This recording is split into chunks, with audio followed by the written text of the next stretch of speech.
Будет, блин, 137-й гвардейский полк ВДВ просто вздрогнет от таких бойцов. Давай, давай. Уж слишком быстро идешь, не торопись, не торопись.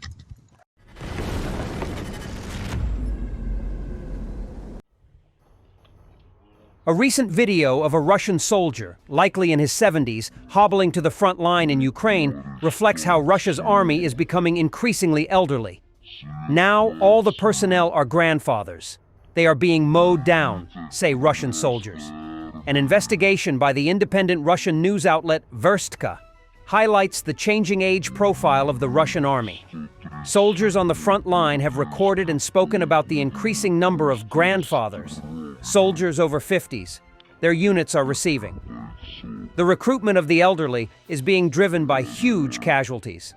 One soldier serving in the Donetsk region says, "Since the beginning of the summer of 2024, our regiment has lost about half its men, 200s and 300s, killed and wounded, near Chasiv Yar, roughly 500 people. They are still sending us additional personnel. Half of those who come are over 50, maybe even more. And not all of them reach their positions." A video filmed in the winter of 2024 and 25 shows a soldier who the person filming says is 62, hobbling along a snow-covered road in the Luhansk region. "Only old men are going into battle. Where is our command looking?" the filmer asks. "These are the kind of fighters they are recruiting for us. People are volunteering out of stupidity, but the military commissariats have to look somewhere." According to a source in the Moscow city government, the average age of recruits rose from around 40 at the start of 2024 to 50 by the end of the year. Half of those volunteering in Moscow were aged over 45 years old by the end of 2024. Faced with manpower shortages, the Russian government has increased the maximum age of military service across a range of ranks and roles. A contract soldier can now serve until 70 years old. People even older than that have joined the army. 76-year-old Viktor Vazenin signed up in front of his new wife in Amazar, Transbaikalia, in October 2024. A 100-year-old man who had served in World War II also attempted to sign up in 2024, but was given a Hero of Russia medal by Vladimir Putin in a ceremony instead. Perhaps not surprisingly, elderly soldiers appear to be dying in disproportionate numbers. An analysis by Mediazona found that more than 4,000 Russian contract soldiers aged over 50 overall have died in the war, compared to fewer than 500 regular or mobilized soldiers in that age group. Only 869 have been taken prisoner.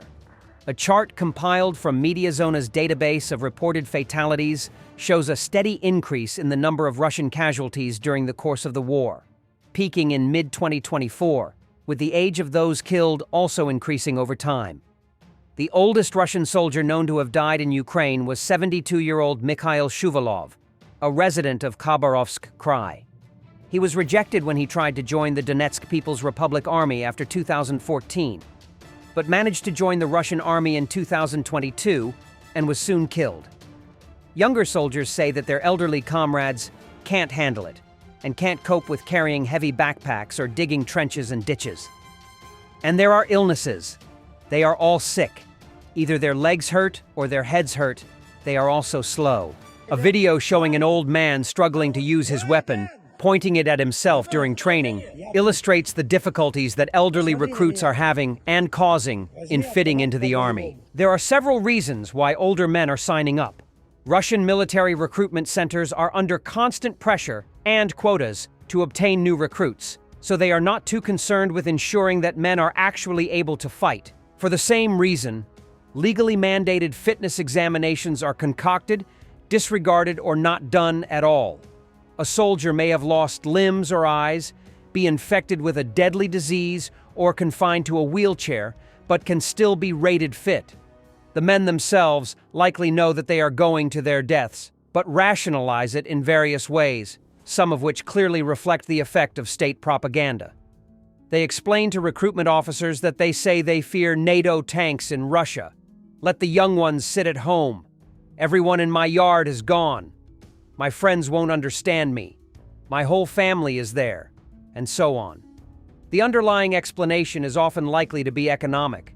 In the Samara region, for instance, a sign-up bonus of 4 million rubles, $45,000, is offered for new recruits. with potential earnings of more than 7 million rubles, $89,000 for a year's service with the army. Millions more rubles will be paid to the family in the event of death. By comparison, a one-bedroom apartment in a new build in Samara City costs on average 5.2 million rubles. The average regional salary is about 66,000 rubles, $839, far less than a military salary. As the sociologist Kirill Rogov says, a typical volunteer today is a man who comes to the military office with his whole family and everyone understands what he is doing. This money will now be used to buy an apartment for his son, who just got married, and his other son, who is going to go to university. He is making a leap for the family, a social leap. In many cases, it's a leap that will be paid in blood. Back to the battlefields. A Russian Pantsir-S self-propelled howitzer is destroyed. Ukrainian forces have recently destroyed several Russian Pantsir-S self-propelled howitzers, dealing a serious blow to enemy artillery capabilities. These advanced 152mm systems are crucial for Russian fire support, capable of delivering powerful long-range strikes. Using drone reconnaissance and precision artillery or loitering munitions, Ukrainian units are locating and neutralizing them before they can fire. The destruction of Pantsir-S units not only weakens Russian offensive and defensive firepower, but also disrupts their ability to hold key positions. Every loss of these systems is a tactical setback that narrows Russia's advantage in heavy artillery warfare. Hi, Mama. Hello, my dear. Mom, I'll come home and protect you, take care of you. Try to forget all the bad things, please. The first call of a Ukrainian defender returned from Russian captivity to his mother. Мамуська, привет. Привет, моя. Здравствуй, моя дорогая. Мамочка, ты главное не нервничай, все нормально. Вы там живы, здоровы. Все целые. Держи, мамочка, пожалуйста, очень прошу тебя, держись, я приеду. Я тебя буду защищать, оберегать и заботиться о тебе, пожалуйста. Не переживай. Давай, передавай всем привет. Oleksandr Syrsky, commander-in-chief of Ukraine's armed forces, said that he had visited the front line in Kharkiv Oblast, warning of a growing threat of renewed Russian offensives in northeastern Ukraine. According to Syrsky, Russian troops are ramping up attacks in the sector using large numbers of troops. Over the past week, Ukrainian troops have repelled more than 60 Russian assaults in the area, with about a dozen battles continuing to rage every day, Syrsky said. Russian forces are trying to overwhelm us with quantity, but we must be vigilant and apply effective tactical and technological solutions to prevent the invaders from advancing, he said in a Telegram post. Syrsky said he had reviewed battlefield situation in the area, identifying unit needs and issuing updated tactical orders. Syrsky said he was coordinating closely with Joint Forces Commander Major General Mikhailo Drapati. Kharkiv Oblast, located in northeastern Ukraine, borders Russia and includes the country's second-largest city.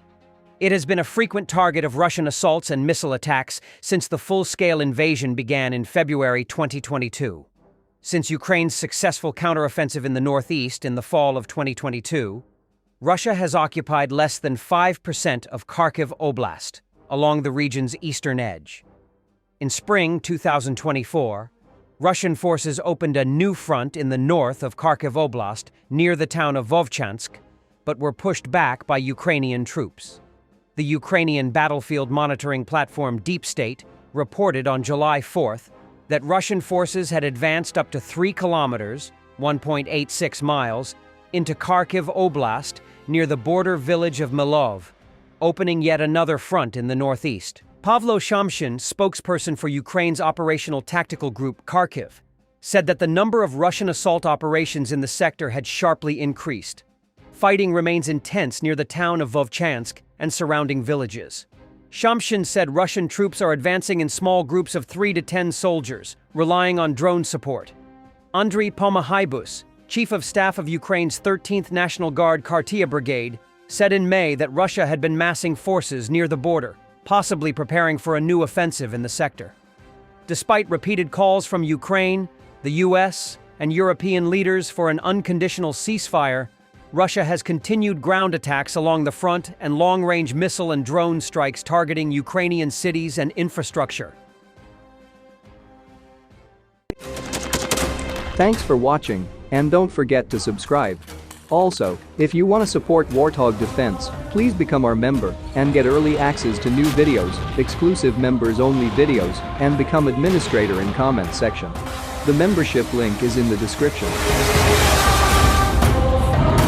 Rescues every day. We had a guy last week at 6 rescues in 6 days. You know, he's doing the job every day.